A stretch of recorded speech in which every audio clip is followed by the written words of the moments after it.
Zachary Daniel, welcome to the Bookaholic podcast. Hi.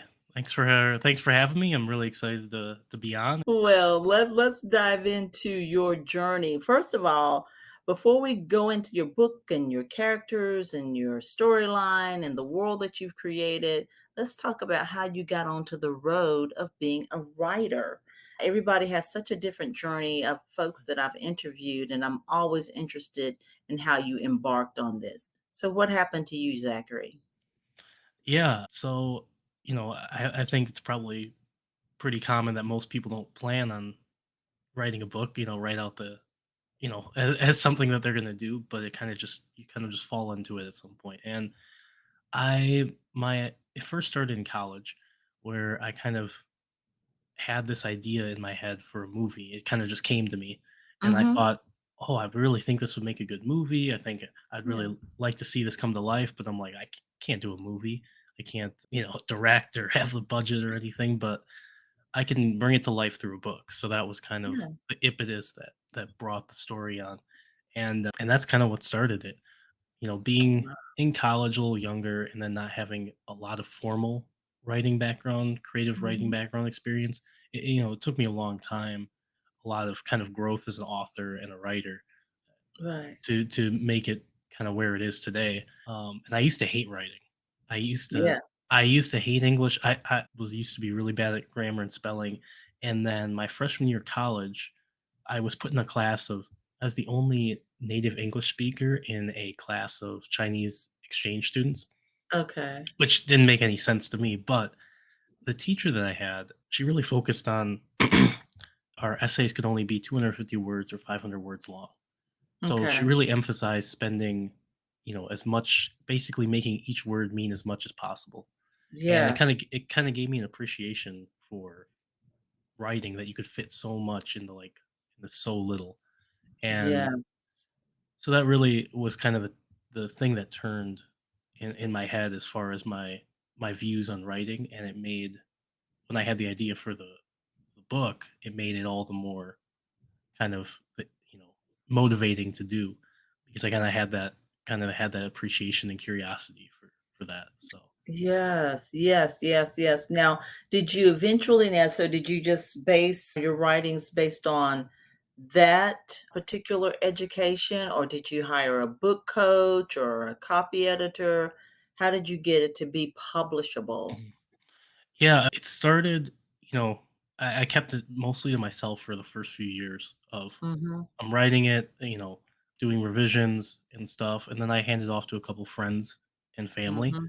and it would Mhm. kind of be my motivation to because you kind of run it out on yourself, and then you get Yeah. feedback from friends and family, and it kind of remotivates you, to make improvements and to go through another draft. Right. So after a few friends and family, I hired a freelance editor. Mhm. He went through it a couple times.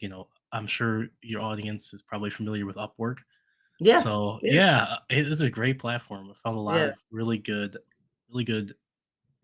professionals on there. So I did a Yes. couple edits through that, someone on Upwork, and then I approached a kind of I would say a hybrid approach publishing company, which we can Yes. kind of we can kind of get into a little bit. They kind of do the whole publishing process for you, but Mhm. it's kind of self-publishing, it's kind of traditional publishing like that hybrid, Yeah. and they went through it, again. So their Right. editor went through it twice, and Right. that's kinda where it got to, the where it is today, the professionally published and polished. Yeah. So, yeah, it was definitely a journey, and, I would say from the time that I had the idea to the time I finished the book and published was probably, like, 6, 7 years. Yeah. Wow, wow. I've had, like I said, I'm getting close to 100 interviews, and I've talked to so many people, and everybody's journey is different. But I have had some writers who've done the hybrid journey, and so different people have had different journeys, and some people have even had their books on hold for longer than the 6 or 7 years that you're speaking of. I mean, Yeah. so hey, your first book got out pretty Yeah. early Yeah. compared to some of my other guests. But, it's just kind of funny though that, these books are your babies or people's babies, and but it's a good thing that people just do not just throw out anything. Everybody that I've spoken to have really taken care of their baby and made sure that it was readable and edited properly and went through the proper process. And so I like to celebrate authors who have taken that time to want to put something really good out there, something really worthy. And, there's so many steps to having a brilliant book. I do like to focus on people who there's fine authors out there all over the place. But, if you keep looking at the New York Times bestsellers list, you're going to miss these people because the difference between a New York Times bestselling author versus other authors is marketing, Mhm. and can you get out there? Now, not to take away from the James Pattersons and David Balducci and Colleen Hoover and all these people, not to take anything away from them, but they've got lots of marketing behind them, Mhm. so, but I love bringing people who have gotten fine books written, and we want to get those books out to the world as well. Yeah, no, that's awesome, and, Yes. it's a good cause because I do agree. I didn't really know anything about the book publishing process until I, Mhm. started to get into it, and, I mean, you're exactly right. It is about marketing. About marketing. And if you don't know how to market, or if you're not willing to market, if you're just like, I'm a writer, well, your baby, your book is not going to go anywhere No. unless you embrace marketing, So that's another thing that I want to get out to the audience. If you're an avid reader who is chomping at the bit to write something, you write it and people are not just going to come because you wrote it. You Mhm. have to put it out there and you have to be happy of what you're putting out there. Yeah, you have to be proud of it, and, Yes. 'cause, yeah, it's out there forever, It's and out there it's out there forever. forever. There's no taking it back, and, Exactly, but exactly. the marketing's big, and that's kind of partially why I went the hybrid. I'm like, you know I wanted to give, I spent so much time on the book. Like you said, it's your baby, and Mhm. you just want to give it the best chance possible to succeed. Whether you hit what you think is succeeding or not, but you just Yes. you just want to leave it all out on the table because it's such a big time commitment and accomplishment.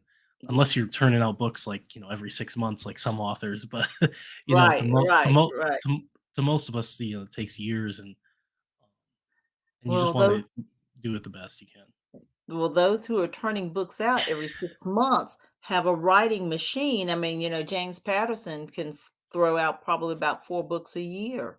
But he does, again, he's got that marketing machine behind him, and he does a lot of co-writing with other authors. Mhm. He even wrote a book with Dolly Parton. So Yeah, so, if you got all that going for you, of course you can throw out 4 books a year. But exactly. but let's dive into the book now. Now you've got one of my favorite genres that you've written, a mystery thriller. And the name of your book is again Manifest Destiny, correct?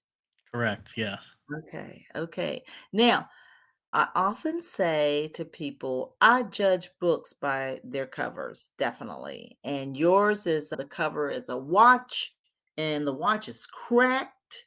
And so we're going to see why we have that visual once we understand what the book is about. So give us a background of the book. What's going on in this book?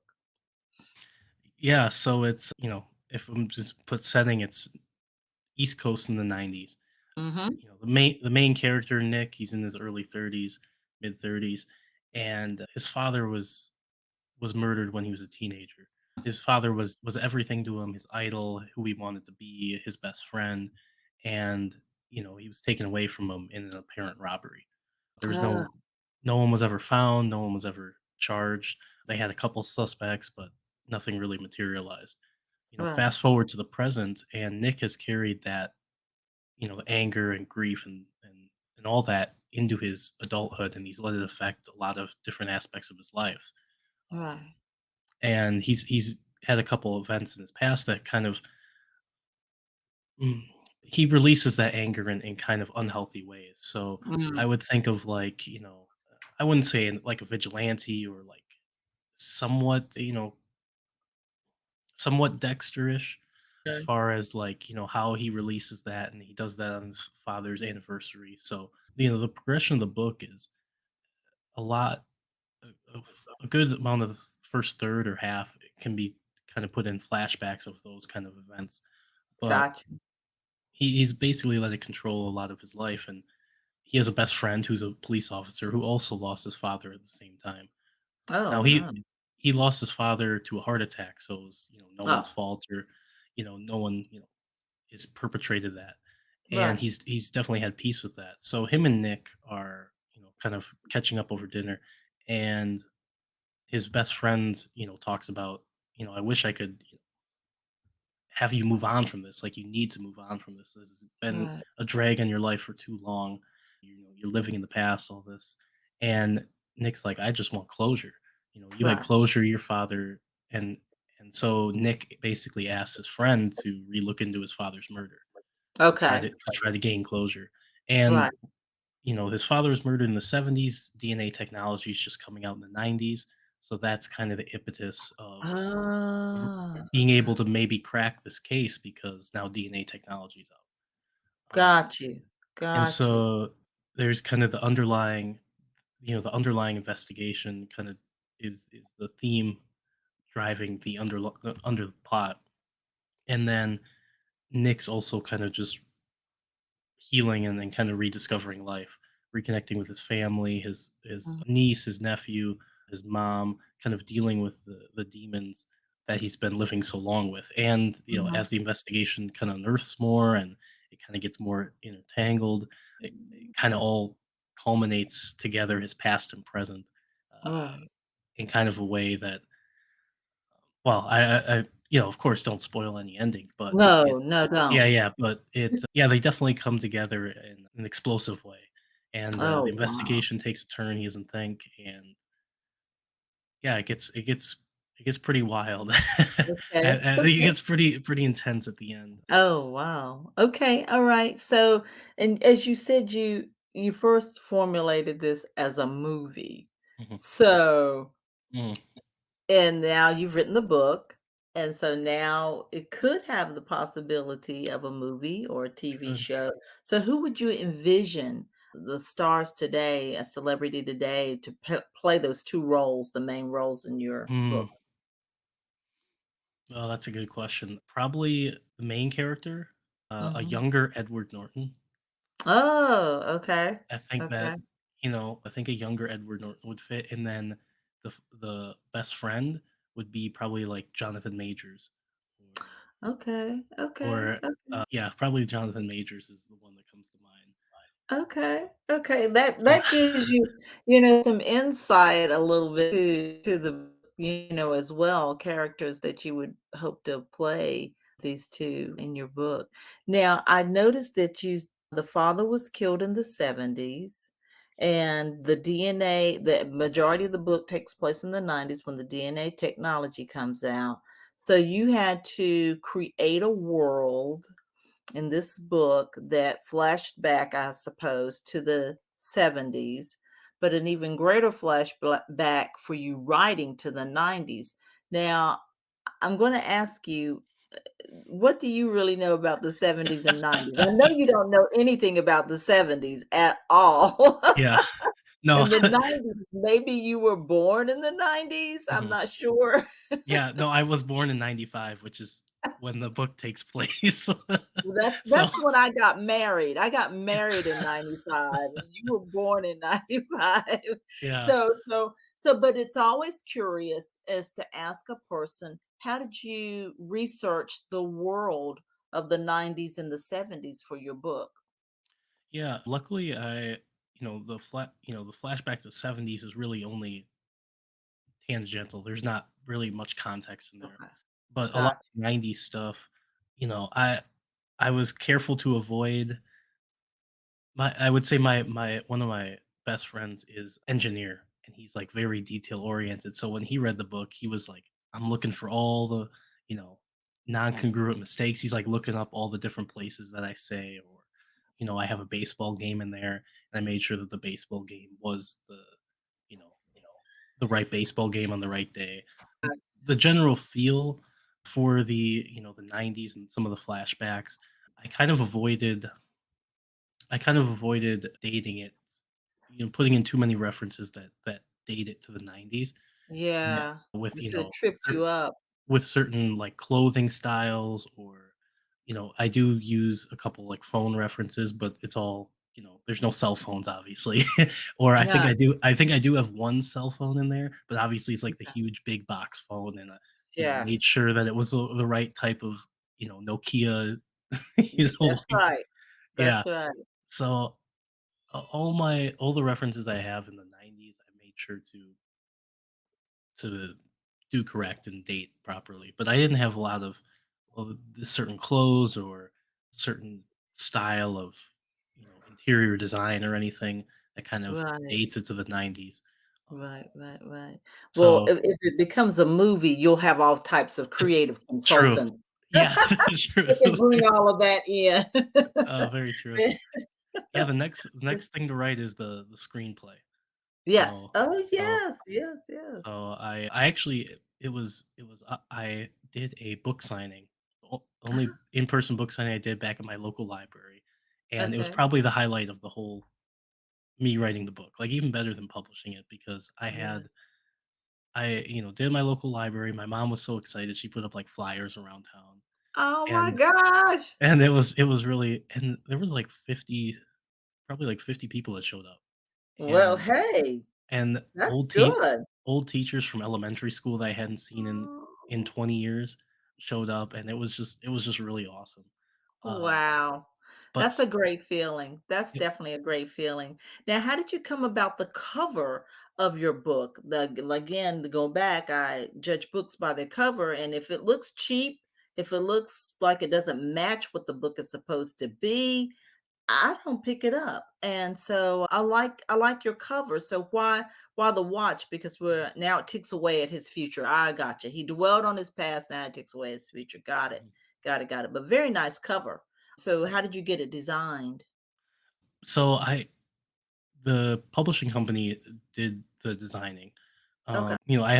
Something I also liked about the hybrid approach is I had a lot of creative freedom in Mhm. that, Exactly. I whatever at the end of the day, whatever I say goes, and which I kinda liked, but obviously they were kinda driving the process. But Right, right. I gave them some covers that I liked. They basically gave me a bunch of designs, and then I started picking and narrowing what I wanted. I was really impressed that they picked out the watch, because if there's one symbol throughout the entire book that you could have Mhm. on the cover, it would be the watch. Um, Oh, okay, so okay. I was really impressed with that, because whoever was the designer obviously had gone through the book, at least, and relatively carefully, and kind of deduced that that was the one thing. It, Mhm. the watch is an important object in the book. Okay. His dad wears that watch, and then Nick wears the same watch. Got And you. it's an important piece of the story. And then the brokenness is just because, basically, when his father's murdered, it's like time froze, and he's living in the past, and Right, kind of a right. play on that. Um, Exactly, exactly. and Wow. Yeah, It so sounds the manifest destiny, the title itself, comes from, that old what's that old historical term where, you couldn't hold colonial United States east of the Mississippi. It was inevitably gonna span ocean to ocean. It was a manifest destiny that we were gonna Oh, conquer the continent, basically. yes, And yes.